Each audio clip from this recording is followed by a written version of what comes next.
नमस्कार दोस्तों, दिन भर की सबसे बड़ी खबरों में इसी खास बुलेटिन में आपका स्वागत है। आज इस बुलेटिन में बात होगी राहुल गांधी के भाजपा पर करारे हमले की, सरकार की बड़े नियमों की, वैश्विक स्तर पर हो रहे युद्धों की तैयारियों की, बंगाल की सियासत में मचे बवाल की और भी बहुत सारे महत्वपूर्ण अपडेट जानेंगे इस वीडियो में।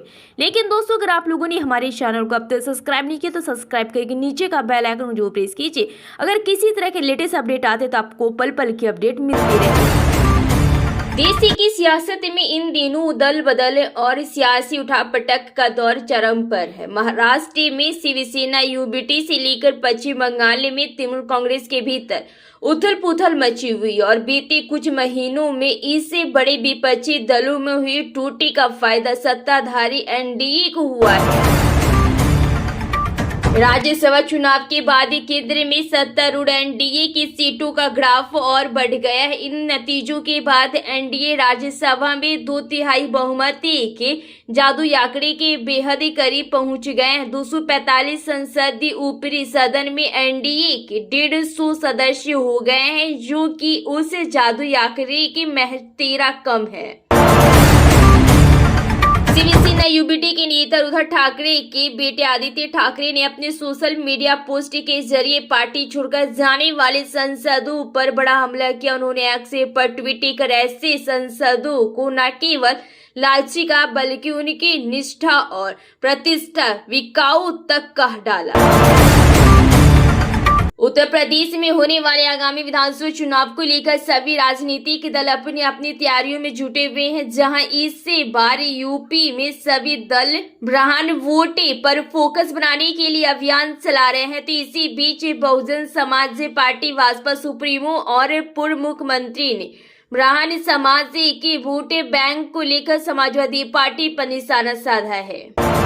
बिहार की सियासत से इस वक्त की सबसे बड़ी खबर सामने आ रही है। जनता दल यूनाइटेड जेडीयू के राष्ट्रीय अध्यक्ष और परिषद की एक बेहद ही महत्वपूर्ण बैठक पटना में स्थित पार्टी की प्रदेश मुख्यालय कपूरी सभागार में आयोजित हुई और इस हाई प्रोफाइल बैठक में बिहार के दिग्गज नेता नीतीश कुमार के नाम पर एक बार फिर से मुहर लग गई। नीतीश कुमार को चौथी बार आधिकारिक तौर पर जेडीयू का राष्ट्रीय अध्यक्ष चुन लिया गया है। उत्तर प्रदेश विधानसभा चुनाव 2027 की विषाद बिछनी शुरू हो चुकी है। दिल्ली से लेकर लखनऊ तक भारतीय जनता पार्टी की राजनीतिक कार्य सत्ता में लगातार तीसरी बार वापसी का खाका खींच रहे हैं।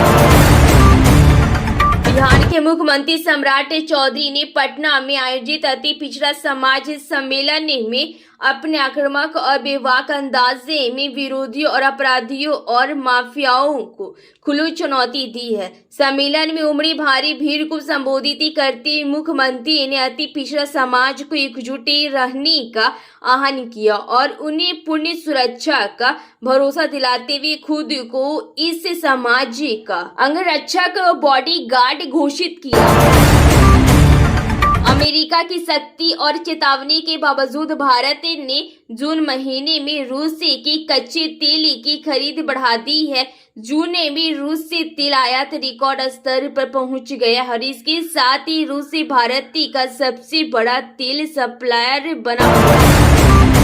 बिहार में जमीन से जुड़े मामले को लेकर सरकार ने बड़ा कदम उठाया है। राज्य में दाखिल खारिजी यानी म्यूटेशन प्रक्रिया को और अधिक पारदर्शी बनाने के लिए नए नियम लागू किए गए हैं। अभी किसी भी जमीनी का नामांतरण करने से पहले सरकारी रिकॉर्ड से उनकी जांच करना अनिवार्य होगा। केरल के तिरुवनंतपुरम से सांसद शशि थरूर एक बार फिर से कांग्रेस की निशाने पर है। इस बार वजह जम्मू और कश्मीर को लेकर किया गया एक पोस्टर था, जिसमें उन्होंने क्षेत्र की स्थिति का जिक्र किया था।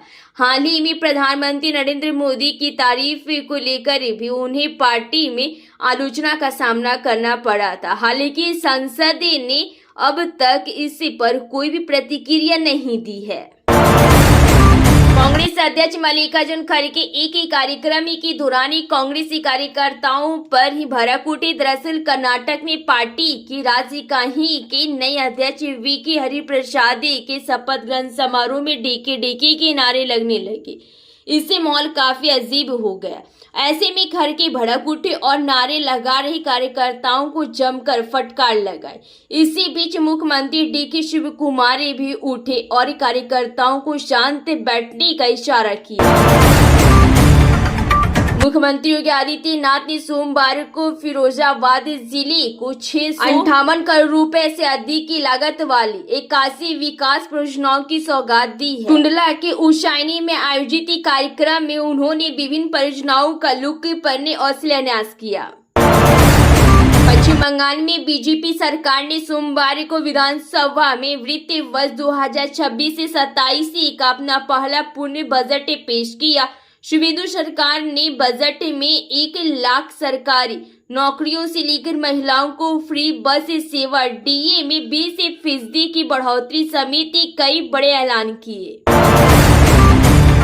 ब्रिटेन की राजनीति में बड़ा भूचाल आ गया है। प्रधानमंत्री और लेबर पार्टी के नेता कीर स्टारमर ने अपने पद से इस्तीफा देने का ऐलान कर दिया है। पहले कुछ महीनों से ब्रिटेन की राजनीति में बड़ा भूचाल आ गया। प्रधानमंत्री और लेबर पार्टी के नेता कीर स्टारमर ने अपने पद से इस्तीफा देने का ऐलान कर दिया है। पिछले कुछ महीनों से उनकी सरकार लगातार दबाव में थी, लेकिन अब उनकी अपनी पार्टी ने नेताओं ने भी खुलकर विरोध शुरू कर दिया था। ट्रेन से सफर करने वालों करोड़ों रेल यात्रियों के लिए केंद्र सरकार की तरफ से एक बहुत ही महत्वपूर्ण और बड़ी खबर सामने आई। केंद्र सरकार ने रेलवे के पुराने ढरे और नियमों में एक बड़ा फेरबदल करते हुए जन विश्वास अधिनियम 2026 को हरी झंडी दे दी है। लखनऊ के अलीगंज इलाके में सोमवार सुबह लगी भीषण आग के बाद कोचिंग सेंटर से 14 लोगों की मौत हो गई। उत्तर प्रदेश के मुख्यमंत्री योगी आदित्यनाथ ने इस घटना में जान गंवाने वालों के दुखी परिवार के प्रति अपनी गहरी संवेदना जताई। मुख्यमंत्री ने सियासत अधिकारियों को प्रभावित परिवारों से तुरंत संपर्क करने और हर मुमकिन मदद देने का निर्देश दिया है। उन्होंने आगे कहा है कि आग में घायल हुए लोगों को सबसे अच्छा मेडिकल इलाज दिया जाएगा। देश में मानसून अब और आगे बढ़ चुका है। मौसम विभाग ने बताया है कि दक्षिण पश्चिम मानसून ने मध्य अरब सागर के कुछ और हिस्सों के साथ ही साथ महाराष्ट्र, तेलंगाना, कर्नाटक के बाकी बचे इलाकों में, छत्तीसगढ़ के कुछ हिस्सों और ओडिशा, झारखंड और बिहार के अन्य इलाकों में अपनी एंट्री कर ली है। महाराष्ट्र में पिछले 1 महीने से चल रहा ऑपरेशन टाइगर अब कंप्लीट होता दिखाई दे रहा है। उधर ठाकरे गुट की शिवसेना के 6 सांसदों ने सोमवार को एकनाथ शिंदे की शिवसेना का दामन थाम लिया। इस दौरान खुद एकनाथ शिंदे भी मौजूद रहे। बागी सांसदों ने उप मुख्यमंत्री के नंदनवन बंगले पर बैठक भी की। मुख्यमंत्री योगी आदित्यनाथ ने जिले में पहुंचकर 462 करोड़ रुपए की विकास परियोजनाओं का लोकार्पण व शिलान्यास किया। नुमाइंद से मैदान में आयोजित जनसभा को संबोधित करते हुए उन्होंने कहा है कि विकास की प्रतिक्रिया न कभी रुकी है और न रुकेगी। दिल्ली सरकार ने प्रशासनिक सेवाओं को अधिक पारदर्शी और जवाबदेह बनाने की दिशा में बड़ा कदम उठाया। मुख्यमंत्री रेखा गुप्ता ने घोषणा की है कि 23 नई सेवाओं को Delhi right of citizen to time bound delivery of services act 2011 में शामिल किया गया है। इसके तहत संबंधित विभागों को तय समय सीमा के भीतर सेवाएं प्रदान करनी होगी। महाराष्ट्र की राजनीति में एक बार फिर से बड़ा उलटफेर देखने को मिला है। उप मुख्यमंत्री एकनाथ शिंदे ने एक महत्वपूर्ण प्रेस कॉन्फ्रेंस के दौरान घोषणा की है कि शिवसेना का विस्तार अब और भी अधिक मजबूती के साथ होगा। इस अवसर पर ठाकरे गुट के 6 प्रमुख संसद आधिकारिक तौर पर उप मुख्यमंत्री एकनाथ शिंदे के साथ मंच पर नजर आए, जिससे राज्य की राजनीति गलियारों में हलचल तेज हो गई है। उत्तर प्रदेश के लखनऊ में एक दुखद घटना में एक कोचिंग सेंटर वाली इमारत में भीषण आग लगने से 14 लोगों की मौत हो गई है। बताया जा रहा है कि यह कोचिंग इंस्टीट्यूट पुनिया इलाके में एक कमर्शियल बिल्डिंग की ऊपरी मंजिला पर चल रहा था, जब घने धुएं और आग की लपटों ने इमारत के कुछ हिस्सों को तेजी से अपनी चपेट में ले लिया तो कई छात्रों को अपनी जान बचाने के लिए इमारत से ही कूदना पड़ा। राजनीति में उस समय हलचल बढ़ गई जब अमेरिका राष्ट्रपति डोनाल्ड ट्रंप ने यूके के प्रधानमंत्री कीर स्टारमर को लेकर बड़ा दावा किया है। कीर स्टारमर ने कहा है कि ब्रिटिश से प्रधानमंत्री जल्द ही अपने पद से इस्तीफा दे देंगे।